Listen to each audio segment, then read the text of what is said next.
Hi there. Welcome on the journey to transform culture. I'm Steve, and I'll be your guide. Well, folks, today let's jump right into customer facing. In my travels, I've come across numerous organizations and been in them as well. And what I find is significant inconsistencies, right? And it doesn't really matter if we're talking about a large corporate entity, family owned, or even smaller family owned or privately owned company.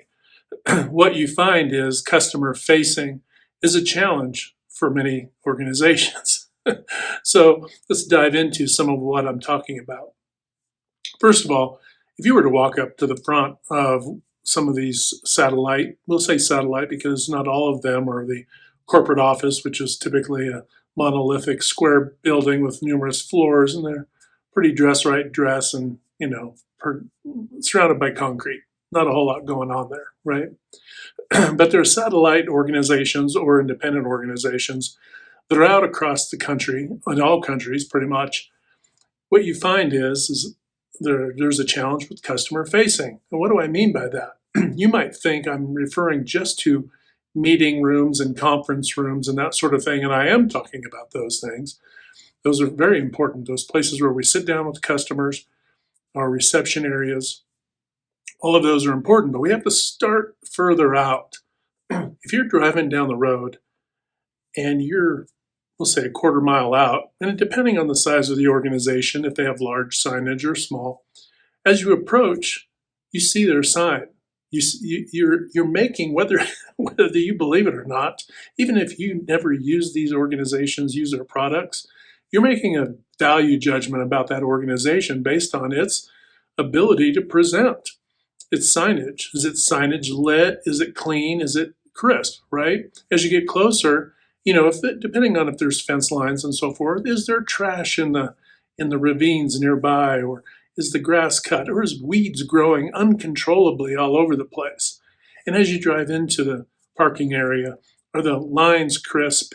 I don't mean perfectly crisp. Obviously, we're not going to fix that and redo that every year. That wouldn't be smart, economically wise.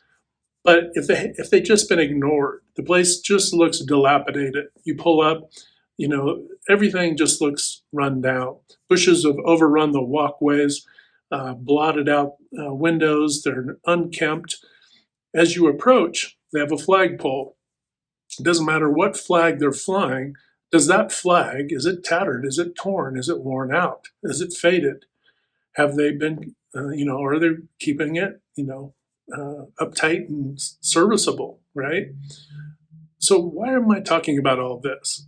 Well, first of all, I'm not quite done, but why I'm talking about this is typically the external is a reflection of the internal. So it wouldn't matter if your operation on the inside is as tight as you think it could be.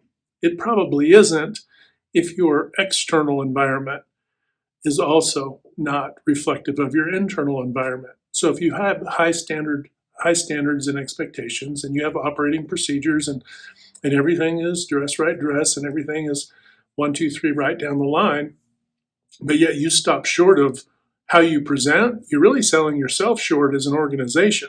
But you're also sending a message to your customers and future potential customers and those people who might potentially want to come work in your organization, entry level or otherwise. They're going to make a value judgment about how your internal, what they're assessing your internal based off the external. Now, we might think that that's a superficial notion, right? Well, it doesn't really matter what it looks like. So much in culture, it seems, we've gotten to this kind of fallen off into the ditch of thinking, well, it's all about the internal, who cares? People shouldn't judge. True. We shouldn't judge what your internal operating mechanisms are. Excuse me. However, if it stops at your internal, if your external environment, right? Because the external is where what you do is a reflection of the internal. So as you're executing work or executing any operation whatsoever, and it wouldn't matter if it's your personal life or your professional life, if it stops short of the internal and never makes it out into the world, then what does it matter? I mean, really, what does the internal matter if your external world isn't a reflection of your internal, right? So you're selling yourself short. Do I think that, well, an organization's tattered and, they're unkempt and all this stuff, so they're awful and they're unredeemable? Absolutely not. It just means you're not looking deep enough. Add to that, you're sending a signal, the wrong message to potential customers and your current customers. Because if I was going to spend a whole lot of money somewhere, I'm not going to call you up and say, hey, I want to come to your facility. No, I'm not going to do that. I'm just going to show up at one of your sites and say, hey, take me on a tour of your operation. Show me what you got going on. And I'm going to be able to see real time what's going on, right? So if you work from home and pretty much you're a one person operation, it's pretty easy to manage. You don't have a lot going on. You're probably not a brick and mortar, probably doing most of your stuff online. But if you're an organization that does have brick and mortar, then you need to keep this in mind. Also, if we go a little deeper, what happens when you open those doors? What I would recommend is that you have a friend or a professional colleague, adjacent to your organization, come to one of your sites, come to one of your organizational sites and just visit and just see how they're received. See how they're received. What is their impression? Have them go down a checklist of not only the physical condition, but how were they received? What was the tone and tenor of the entire experience? It's the cheapest and easiest way or you can hire somebody like me, whatever, but you can do this to be able to assess what's going on and that sort of thing. You would be amazed how often people are unprepared for customers to walk up to their front door because they do, say, 80% of their business or more online. We don't want to fall into the fallacy of thinking that everything is going to occur online. At some point, your customers are going to come out and see your operation. So better to get ahead of the curve and get all this squared away. So there's that. Reflection, it reflects the inside of you, right? So let's make sure those things match up. Secondarily, I've noticed that a lot of the reception areas have been replaced by these kiosks, right? Which is fascinating in its own right. And it's fine. But what you find is that they don't really reflect a very efficient process. It would be just as efficient without all this stuff to essentially have a camera, have an app, and then if you're a thinly operating organization, you're trying to be efficient, understood. Hey, have the responsibilities rotate, but have it to where somebody kind of owns the front door, so to speak, right? For that day or however you want to break it up. Closest person, whatever.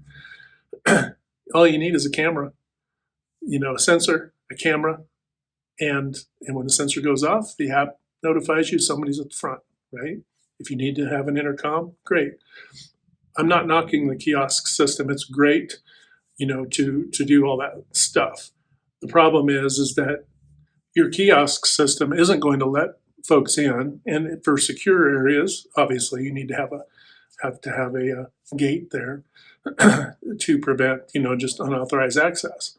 And that's why you have the sensor and you have a camera and or intercom system, right? Have a live person attached to this stuff, even if that live person is off site because that particular site might be closed certain days of the week. And they may not receive a whole lot of customer interface anyway. With all of that said, the kiosk is great to have, but it should be a secondary. It should be also, not an only. Because just because somebody's logging in that they visited, all you're going to do then is create a situation where you're collecting information and realizing that, oh my gosh, all these people came to visit and nobody ever met them at the door, nobody ever received them, and we don't know what business that they had or wanted with us. There might be customers that are doing just like I'm telling you, and I'm sure there are, and this is where you're missing the boat.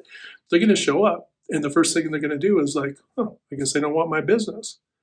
Okay, right? Because they could be bringing a lot of business to your front door, but if nobody's there to receive them, see how this goes. Now, there's obviously the solicitation stuff, and all that can be marked out and everything, and that sends a clear enough signal. That should be plenty there. So keep that in mind with entry. As we go in, what are the reception areas, if they have those? You know, not everybody has those. But if you have a reception area, is it clean, neat, serviceable, orderly, right? Is it, does it go beyond just okay, or is it inviting? Is it a situation where it invites me to come in to want to be like, oh my gosh, this is fantastic. I really like, I'm impressed with your creativity, or the depth of your organization, or the feeling. Is there a tactile nature to what you do? Because quite honestly, people are visual, right?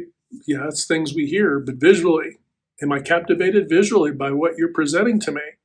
I think it's ironic that large companies and medium-sized companies can spend as much as they do marketing outwardly, out into the world, blindly, in electronic means and otherwise, but yet have customer-facing areas that are just, kind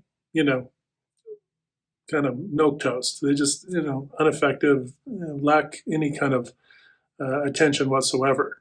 And sometimes they're just all out awful.